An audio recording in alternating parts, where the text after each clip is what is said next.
Hello friends, this is Yrvind and this is preparation for the locking system of the kitchen thing. And I'm gonna do that, some gluing, and up here is the other things for the combing. These ones gonna be up here. So, piece by piece. So this is what's done today, and in here is like the thing for the lid to keep it in place. So that's a good thing, and we're gonna do more work on that when it's epoxy is dry. And up here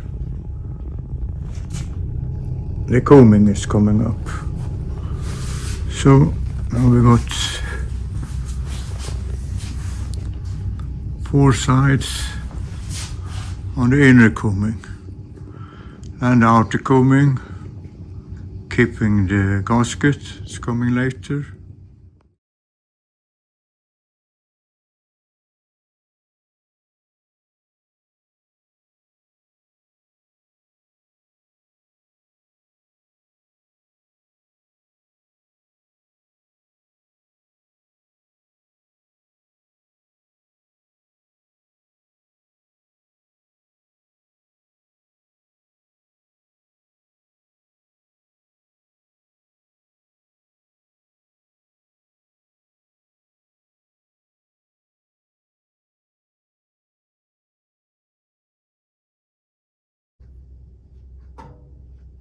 Hello friends, this is Yrvind, and now the adventure continues. I'm going to tell you about the summer of 1963. So after Blekingseken, the boat 15-foot boat, I sailed to Copenhagen and lived there and spent time in this Sjöfartens library. I realized that I had to understand more mathematics. I had asked the professor of the Department of Mathematics at the University of Göteborg if I couldn't attend the lecture, although I didn't have the qualification to get any degree or anything. Kindly enough, he said, okay. So, in January 1963, I started following the lectures, and it was surely very interesting, you know. But then, I had a long summer break. So in May, was coming up a summer, the whole summer until September. So I thought I'd do something there in the summer too. So I've been to this voluntary international service works, you know. So I got in touch with them again. And now there was a place in Taunton in England, in a mental hospital.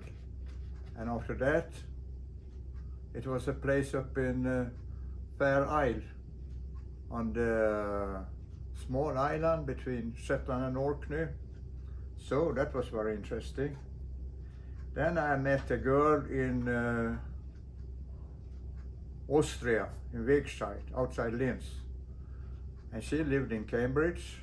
So I thought, well, Cambridge, I've been Bertrand Russell there and other mathematicians, I go there. So that was my first start. Again, I had trouble with the custom cut into the country, but they let me in eventually. So I hitchhiked up to Cambridge, and she was very kind, and she knew some people who had a garage. So I put up my sleeping bag there in the garage, you know, on a door, and I slept on the door. And also, like in England, I have this milkman coming every morning. So every morning I opened the door, it was 2 bottles of milk standing outside, and I was feeling a bit like an Englishman. And then I went up to, every day I was talking to the students there in Cambridge. Eventually I went to the mental hospital outside Taunton, helping them to do voluntary work there. And also I got to see some of the patients. And some of them were waterheads, or I don't know what it's called in real languages. But when a baby got up, the brain was in water, so kind of swell up. So there was a whole row of them, like 5 or 10 laying there, just laying there the whole day, and they wouldn't kill them or anything like that. And I was just laying there until they died themselves. So, well, that was another kind of life. And then, when I was finished, I took a ferry to Cork in Ireland. And then I hitchhiked up to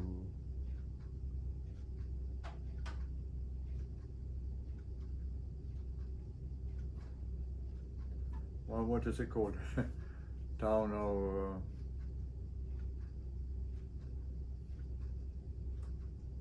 Ireland. Well, the capital of Ireland anyway, I kind of forgot it now, And south of that, Dublin is called. South of that is a port called Dunedin. And there lived a man I met when I lived in Greece, 1961 and 62. And he was a doctor, and he'd been in Africa, and he said, if you come, well, come stay with me. So I stayed there. He lived just near the harbor. And I was looking into the harbor, and then it was a kind of a strange boat, it was like a catamaran. So I was standing there, they were out at the anchor, and I waved to them, and they came and picked me up. And it was James Warren and his wife Ruth and their little son. So I read about him in this Amateur Yacht Research Society, and he invited me to come on the boat, and for many days, I came there every day and I spoke with him, and he was building a little catamaran for his father there, and I helped him a bit, and we talked about yacht design and catamarans and things like this. And he was kind of impressed that I know about important books like The Canoes of Oceania by Harold O'Neill, and Junks and Sampans of the Junksican or Worcester, and these classical things. So, well, I started my friendship with James Warren, 1963. And then it was another work up in Giant's Causeway. So I was there for a few weeks. And then I took a ferry to Shetland.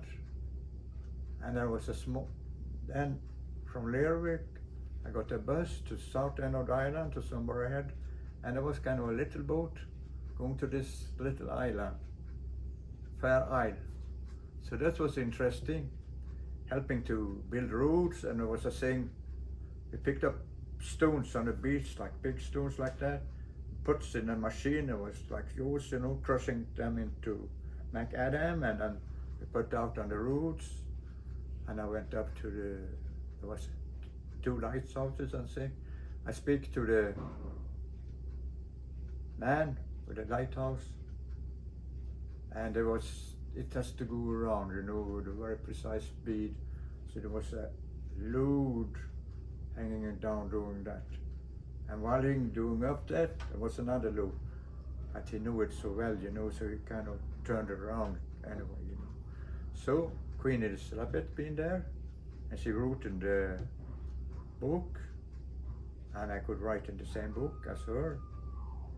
And then, when that was finished, I took the ferry back to Shetland Islands, and went up to Leeuwin. But now I run out of money. I only had £2 left. So I didn't really know how to get back to Sweden, because it was island, and like England was island too. But luckily, one day I saw there was a fishing boat in the harbor flying the Swedish flag. So, well, I thought, a fishing boat with a Swedish flag, you must go to Sweden. So I went down to speak to the fisherman, and they said, asked them if I could go with them. And I kind of avoided to answer. I didn't really answer. And they said, well, we had a hard night, you know, the generator had been broken, so we were up all night, you know, and now the skipper is sleeping. He has to decide it. So while he was sleeping, I kind of helped them with doing some work with the barrels, you know, and things like that. But then about 6 o'clock in the evening, I had to go to the post office or telephone. They're going to phone Sweden to tell them that something broken in the boat and I'm going to be delayed. But, well, lucky for me, they didn't speak any English. And now I could do more English as I learned that, 59. So I helped them, you know, translate and all these things, you know, and after a while we become friends, and I said, okay, you can come with us, you know. So next morning we went out, and it was kind of flat in the harbor, but once we got outside the breakwaters, the boat really started rocking and everything like that. And I was not really prepared for that, so I kind of fall into the wall, you know, and they all laughed, you know. And then I was going to the kitchen to get something, and when I came back, they were sitting holding my bowl, you know. I said, well, now it starts, you know. But, and then after a while I start into seasick. No, I said, into seasick. And I said, into seasick again. And we got a lot of fish, you know. We got the trawl out, you know, and we got it in, and we opened the trawl, and the whole deck was filled with herring, you know, like this high, and was standing up there. And all that small fish, we have to gut them and put them into barrels. It was a machine that did the gutting, but ourselves we have to pick up everything, put them in there, put it out, and from like 4 o'clock in the morning to 11 o'clock at the night. But this was summer, so the days were light. We did all this, you know, and they keep asking me if I didn't get any seasick. No, I say I don't get seasick. And this was 1963, so I was in my prime. I was a strong man, you know, and I didn't get seasick. And then finally they told me, usually they landed their fish in Cuxhaven in Germany, and their agent there, he was kind of interesting. So they took him once, you know, out. But he got so terrible seasick, you know, terrible seasick, you know. So they kind of tied him down, you know, and they said, never, never again, you know, we're gonna have a seasick person. And even themselves, you know, they didn't really feel well, you know. So although they've been doing this work their whole life, you know, some of them still got kind of seasick. So things got good, and then the whole boat was filled. They were so happy with all this fish we got, you know, they was really lucky. So the boat steered back to Sweden, and then we came to the island of Öckerö, and then they said goodbye to me, and then to my surprise, they said, you've been a very, very good worker.